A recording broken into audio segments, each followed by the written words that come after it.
نمیشه گرفتش. یه بچه گربه اومده میگه من دارم با ترازو کار میکنم، چرا به من ور میری؟ به من کار نداشته باش، بگه دنبالت میکنم.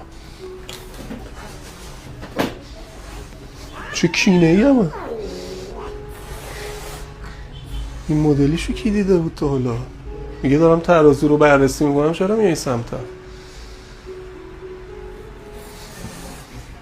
دنبال شهر میگرده، سرش درد میکنه از دعوا. چیه؟ چشم 6 ماهش شده این بچه؟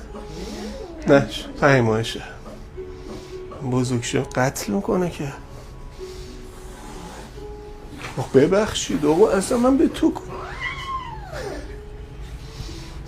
میشه رد شم برم؟ ببخشید جسارتم ما رد شم. جسارتم ما یعنی چی؟ دکترم ها ندیدیم ما تو حالا اصلا. میذاری الکلو برداریم؟ بیا اینجا، تو بیا اینجا. چقدر ناخوناش تیزه. اسمش هم سیمبا بود. همون ترازو روشن کنم. کلا میز ماینه برای توی؟ آره میز خودته.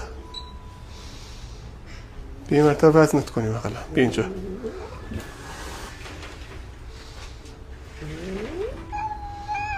یک کیلو 700 هم هم. بذار 2 کیلو بشی.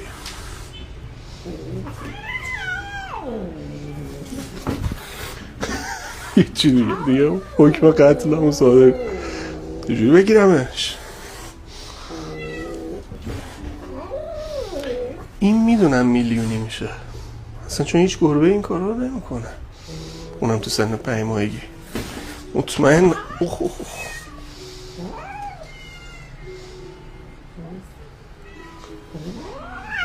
کینه ایه دیگه. از همون اول اونجا بودم کینه کرده.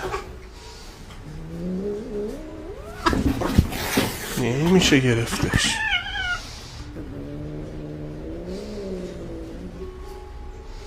خدا من پد بده همونجا که داری فیلم میگیری. یا برو با اون قیافه سوسول چش زرد دسته بزنم برو. دستش لقه.